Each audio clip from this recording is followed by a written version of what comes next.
dog eat dog, eat or be eaten, spoon or be spooned. This and more on Drop Your Buffs, a podcast discussing Australian Survivor.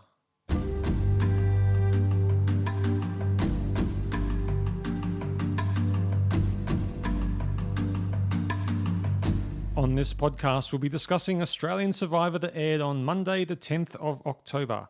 So if you haven't seen this episode yet and don't want to be spoiled, grab your things and head back to camp. Don't forget to subscribe to this podcast if you haven't already. You can follow us on Facebook and Twitter. Just go to dropyourbuffs.com for more details. My name is Stuart, and with me, as usual, is my Survivor partner in crime, Craig. G'day, Stu. How's it going? Good. It's getting real, isn't it? It is. That was a fantastic That was episode. a cracker. Sunday night, we weren't that excited about, but tonight, that was pretty cool. There was plenty of cheers at the end of the episode. Well, it was a bit dramatic, that's for sure. Should we unpick it? It was, yes. It was certainly back to to the high standards that we enjoyed earlier in the season. Yeah, exactly right. Exactly right. Very, very good. Day 44. It's a long time. 44. It's a long That time. is such a long time to be living on a beach. Yeah. Well, Flick's concerned about being on the bottom because I guess he's just come fresh off that last tribal, and this is what JL has been talking about. So I'm not sure whether it was really what JL. I mean, I'm sure Flick's been thinking about this herself anyway, but maybe JL's words, sort of rang true a bit as well for her. Yeah, maybe. Yeah, she was. Big Move came out again. Not the big Another move. big move, and it on and on. They kept talking about making big moves, and I want to be the one to make it. But Flick was actually saying that, and she said that she's been thinking a lot lately, and maybe Elle's more real than Brooke is, and Brooke might be putting in a bit of an act, and that's got real cracks when you got Flick starting to say things like that after so long without being so tight. Well, it's not just big moves that they keep talking about. There was something else as well. Did you have you noticed? This pretty much all throughout the season. How many people say 100%? So they. I 100% have noticed that. Yes. Yes, and with this episode, I think they're up to about 500% because so many people said it. Is that annoying you a little bit? Just a little bit? Just a little bit. Now, Flick was also weighing up the whole Elle versus Brooke debate. Yeah, 100% she was. Yeah. Yeah, because, I think she was saying that just Elle, as we said in the last episode, she's just so damn likable. Yeah. Yeah. How dare she? I know. It's a real problem, isn't it? And then meanwhile, we got Christy floating around the edges of it, finding the whole thing hilarious. It's like she's playing a different game on a different beach, isn't she? She's like off in her own little... Every episode she's playing a different... And she said it herself. She said, somehow I've made it to the top 7. Who would have thought that would happen? But she said the way she's doing it, she's playing independently and she's fitting in with other plans. And she changes with the wind depending on what she has to do to get herself one more tribal council further. And it's working. She's got this far. It's hard to know whether really... That's the plan, or whether she's really just floating she's just floating along, and Well, up to the beginning of this episode, and she hasn't really had much choice, really. This is, I agree, but if you look at the voting patterns at the moment for the people who are on the jury, she's voted for every single one of them. So she's adapting and moving every episode to go with wherever the majority is, and it's kept her there. She is, but I mean, surely because she's not really aligned with anyone, that as soon as someone expendable needs to go, she'll be the expendable person. Yeah, True. I mean, but that's what's going to happen eventually if she keeps doing this. But that is true. But look, if she can get far enough to then win a challenge or something and win immunity, well then throws it all into chaos, doesn't it? Yeah, exactly. I look, she's going well. I mean, she's surprised us all. Well. She said that she believes the game is more subtle than people think. Yeah, I wonder what she means by that. Yeah, well, certainly the way this episode finished up, it wasn't all that subtle, was it? No, there's nothing subtle about the bomb that went off at Tribal Council. But no, well, we have pretty early on, Brooke is already targeting Lee and Elle because she's worked out now is the time to make that big move they all keep talking about. Yeah, 100%. 100%. And she made an interesting comment that I found interesting, and she made that comment about how she can't let 2 months of friendship ruin my game, or it might have been her life. She said, I think she is determined to get that cash.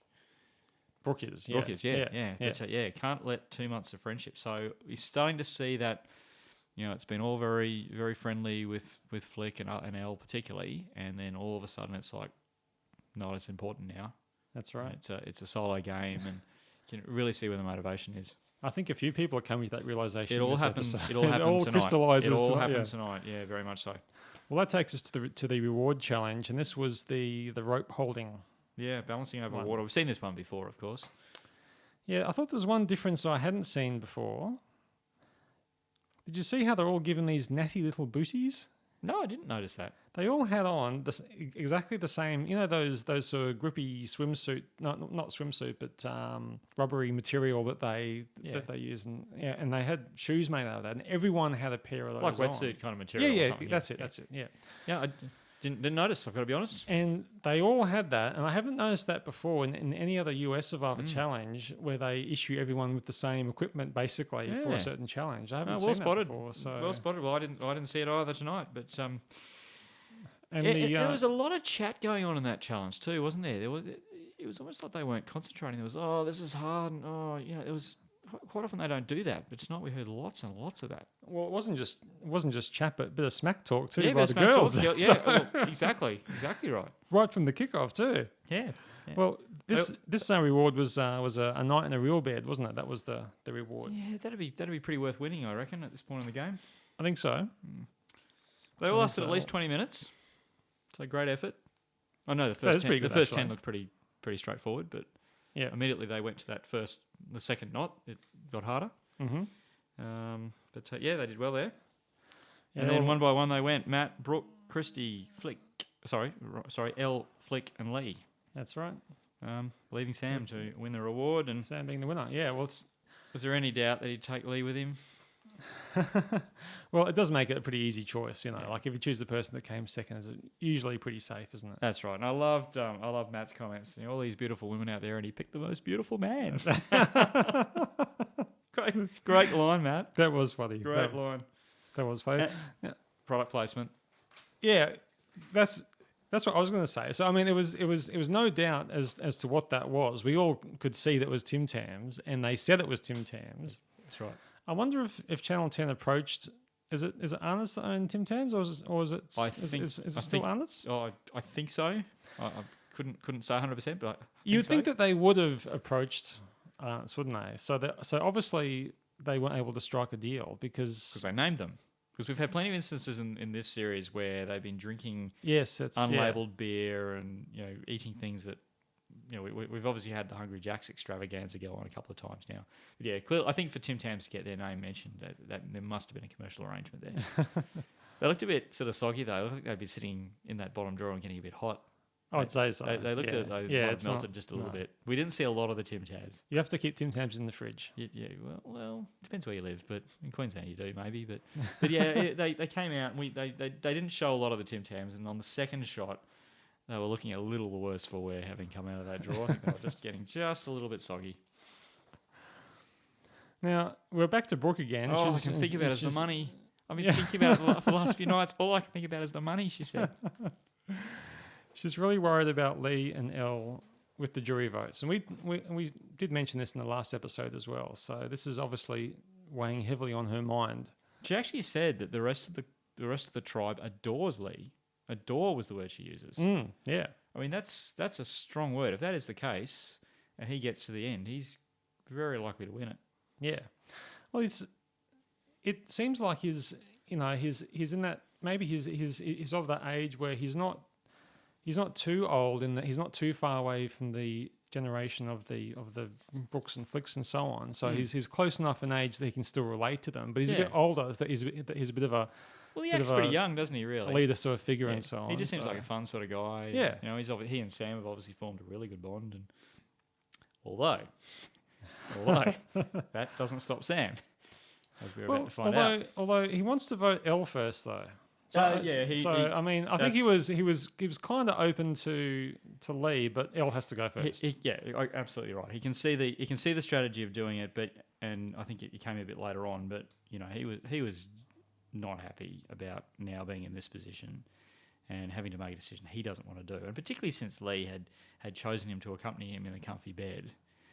And It makes it a bit awkward, doesn't makes it? it a bit awkward. And there they are having this chat about strategy and all that sort of stuff in the comfy bed. And meanwhile, Sam's obviously thinking, well, I'm about to plunge the knife into your side of the alliance. He seemed very conflicted, poor old Sam, I thought. Oh, well, last episode you mentioned the snake in the grass. Yeah, was there another one? Did you notice Brooke's earrings? Gee, you noticed some minute stuff? No, 100% I did not, Stu. Well, she had these kind of silver sort of earrings that looked, it could be an S or it could be a snake, Ah, or it could be an S for snake, but it was a very snaky it's not looking an S for sort of. Slytherin, is it?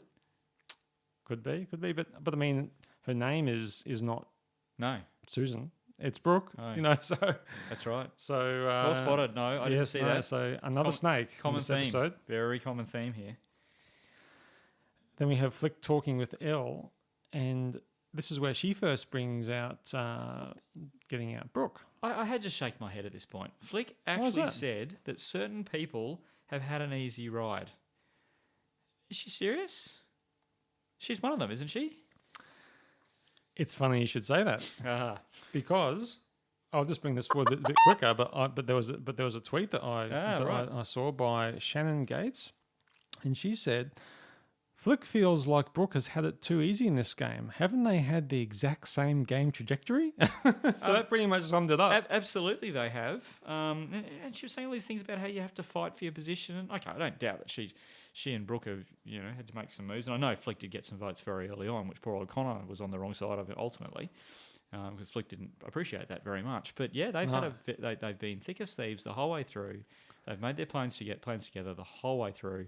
I don't know how Flick can now say that Brooks had an easy ride, and They have played the same game. They play the same game. I just exactly. found that a very interesting comment. What do you think of Lee's catwalk? Oh, Hilarious. yeah, that was pretty funny. He's quite the comedian, isn't he?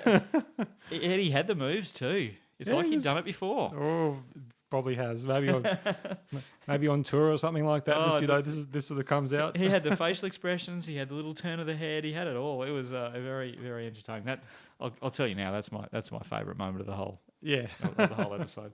It was good fun. And then we cut to poor old Sam, who's talking about it's hard lying to someone, Oh, look, I think they bring out their sad music. you Yeah, know. they did bring out the Yeah, sad music. and He was there's a absolutely tear in his eye. he was absolutely genuine there. It was genuinely hurting him. Yeah, And that's what I was talking about before. Yeah. He does not like where they're at. no, He knows no, he has it to is- do it. yeah. He knows he has to do it to get where he needs to get to. But yeah, no, it brings him no pleasure. Yeah, no, I think that is what is becoming very clear, and I think it seems clearer in the Australian Survivor more so than the US Survivor actually. That when it comes down to having to vote your mates out,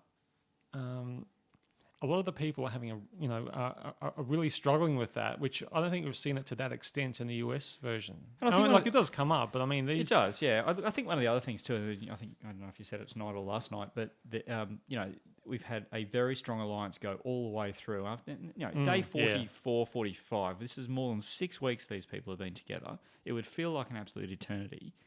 I think if you were just out there doing nothing but Survivor and completely invested in the game. So yeah, of course it's going to get hard. These are real relationships they've formed living together in adversity for a long time. That's right. Yeah, so they had their night and their matching boxes. But then game's back on the next day, and Elle and Lee have a chat on the beach, and Elle That's tells right. Lee what's going on, Yes. Yep. and Lee was he said he wasn't disappointed. He was disappointed, but not surprised by Brooke turning, but surprised by Sam, and was taking that a bit personally. So the plan was hatched. It's Brooke tonight. There is only a final two though, so I wonder what final two Lee had in his mind that he thought was an ideal final two. Who would he know. bring to the final two? I don't know. I reckon it might be Elle. Well, I would say it's Sam or Elle, but It's one of those two. yeah, that's right. Well, then that leads on to the immunity challenge, and this is Yes. the House of Cards on the turntable. Now, I like this twist because we've seen the House of Cards thing many times before. We have. But having the turntable thing was actually very cool. Jeez, that looked hard. It did. It did actually. That would be really, really difficult. And then the wind got up, and It was a very cleverly constructed challenge, that one, and Yeah, and they concentration you'd have to maintain throughout that challenge to stop your house of cards from falling down. It was amazing. yeah. Well, I mean, it forced the producers having to beep out Lee's saying "Damn you, wind." I guess he was saying, or something like that. Was it? Yes, yes, something like that. Uh, Maybe you said 100%. exactly. Not again. Not again. I think this challenge actually probably favoured the guys a bit because it looked like you need a fair bit of upper body strength to hold that hold rope it, yeah. while you're, Yeah. you know, it seemed pretty hard, didn't it? It did, but don't forget that both Lee and Sam on the earlier challenge, where they were hanging off hanging out over the water there, I think it was Lee who said, "My biceps are gone." Yeah. So I don't think they're quite as strong as they were. No, Yeah. that's right. That's But right. yeah, they were tough challenge in a lot of ways. That one, the producers did well to come up with that one. I haven't seen that before. I find that Clever. I find that type of challenge really hard to watch. Actually, it's just Why is that? it's just so nail biting. Oh right, You know, okay, yeah. Just as a viewer watching that Yeah. kind of a challenge. yeah. And you know, I was certainly barracking for Lee Yeah, because well, because Lee seemed like he was potentially in danger in this episode, and Yeah, look, I think he was in a world of hurt potentially. But yeah, pulled out the immunity at exactly the right time. Guys are coming good. Sam had won the first one. He won the second one. that's right. And Well, it was on back at camp. did you notice the shot when Brooke is talking to Sam and Matt? No. And it's if there's any shot that you could just take a screenshot of the season and look at Brooke's game or a shot that would describe Brooke, it was this shot, and it showed her seated with her legs crossed, and Sam and Matt are literally kneeling at her feet, Oh, really? taking orders from her. It was like the queen and her subjects. It Really? It's really hit me. I didn't see that, but there's no question in my mind she's been the mastermind behind all of this. Yeah. And I have found it quite fascinating how people have just very willingly gone along with it and have not tried to shake it up before now. Exactly. She really has had Yeah. a lot of power over. And maybe, to be fair to Flick, maybe that's what she was saying earlier when someone's had an easy ride, that that Brooke somehow got herself into this power position and has been calling the shots. And so perhaps Flick feels that she wasn't, and that made it easy for Brooke because she was indisputably in charge and everyone just followed along. And maybe the Flick felt that because she wasn't didn't have that advantage in the game. I don't know, but maybe that's what she was talking about when she said she had an easy ride. Who knows? Well,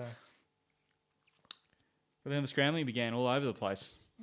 All sorts of lies being told, and yeah. So actually, I lost complete track of what was going on. I've got to be completely honest.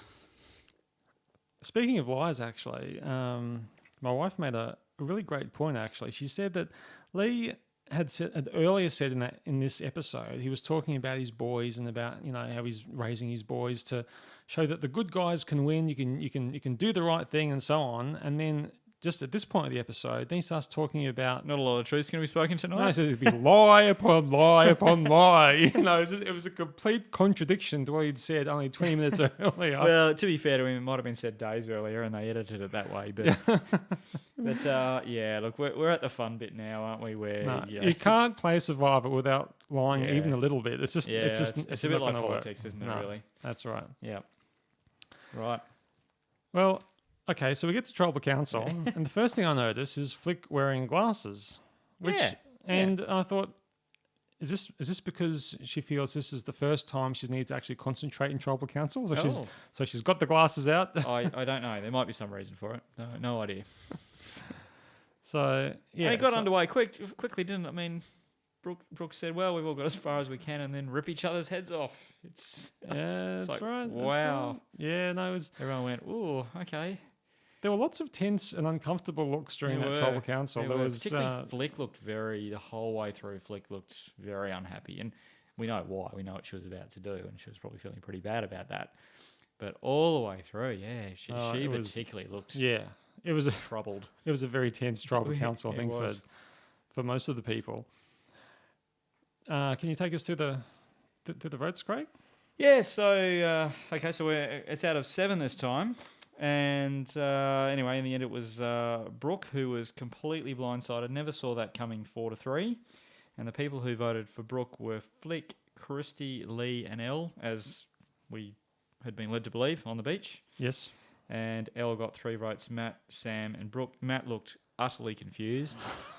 And I thought that was hilarious. Yeah, His mouth couldn't be... utterly confused. and once again, as we've been talking about for a while, Matt is on the wrong side of most of these jury votes, which actually might go well for him in the end, but he doesn't know what's going on. He doesn't know what's going on. He does not know what is going on. And it's not for lack of trying from some of the others, like Jenna Louise and Sue had a go to make it clear to him what's going on here, and he honestly doesn't believe what he's been told. But time and time again, he's not in the majority. No.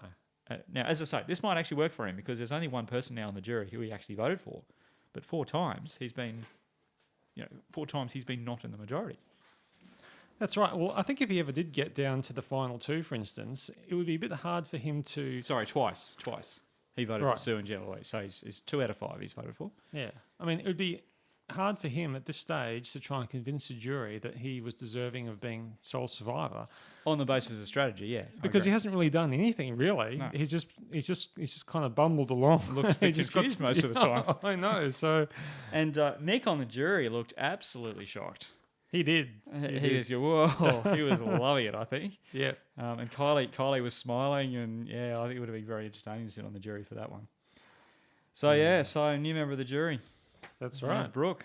Totally unexpected. Well, Brooke, Ice Queen of Samoa, you have ripped off your last head. The tribe has spoken. Wow, that was brutal, Stu. Well, it was her words, not I mine. know, it'd rip each other's heads off. That's right. She was. So just some stats about how these jury votes are shaping up at the moment. We still have... So we've now got 5 members of the jury. Nick, Kylie, Sue, Jenna Louise and Brooke. And Flick and Christy have voted for all 5 of them. And that's just since we started picking jury members. And going back, I'm sure they voted earlier than that. But yeah, so all 5. Elle's voted for 4 of them. The only one she didn't vote for was Jenna Louise. Sam's only voted for 1. That was Nick. Sam's been on the wrong side of history for the last 4 votes. Right. Well, we've got 6 people left now, so we have that sort of new alliance, I guess, of 4. Yeah. Versus Sam and Matt. Yeah. But you'd have to think now, wouldn't that 4 then just continue to stick together? Well, I mean, you don't know, but I mean, I think Sam would have a pretty good shot at winning if he made it to the end. So I think he's definitely a target, and he can win challenges. So Sam is in a bit of trouble, I think. Exactly, and also because he's shown his colours against Lee won't sort of won't do him any favours now. Yeah. So Lee and Elle are pretty tight. Christy continues to go who knows where, but if she sees advantage in staying where she is, she will. We've talked about Matt and how he might go. In fact, he might do well actually for the reasons you talked about, because people just may not feel he's played a good strategy game and maybe not even a good social game, and so as a result he might be. Well, people do seem to like him, don't they? So it's just hard to know where Matt sort of stands in all this. Flick could do well too, I get the sense that she's not super well liked by those who remain, and she might be someone who does go to the final 2 for that reason. That's right. That's right. Which might help her because she has made a few moves over the course of the season as well. So I think. Well, that was one tonight. I mean, to give her credit where credit's due, that was finally the big move we've been waiting for. I mean, she was. I think a few people will come into that view, but I think you can say that she was the one who orchestrated that. Yeah, well, she's played a lot more than Matt, for instance. Yeah, for sure. But Flick, Matt had no idea what was going on. No, but you see, Flick wouldn't want to keep going along with Lee and Elle either, because she knows that won't end in. That's not a good outcome for her. End very well for her. So I reckon that she's going to try and stick with Lee and Elle for a little bit, just to get rid of Sam. Once Sam's gone, then maybe reassess. She's lost a strategist though, so she's on her own now a little bit. Brooke was she and Brooke were the ones you saw them countless times. Squeezing blackheads on the beach, going to the well to get water, and talking about this stuff. And I mean, those two talked about it all the time. She's lost Brooke now, and she's got to do it on her own. exactly. Yeah, well, that will really show whether she does have those chops, isn't it? Yeah, But, and in the preview for next week too, we saw that she seemed to be asking Matt what should she do. Matt just thought that was hilarious for next week. So very, very fascinating times now. Down to 6. So we've got Elle, Flick, Christy, Lee, Matt, and Sam. It's going to get even uglier. Well, I'm great that twist happened. I'm very It's mixed it up. pleased that happened tonight. So it's that'll really set things up for the rest of the season. I think. Certainly will. We don't have long to go now. That's right. No, well, thanks again for the episode, Craig. Good to be here. It was fun. Looking forward to next week. 100%. 100%. Okay, thanks for listening, everyone. See you later. See you later. Bye.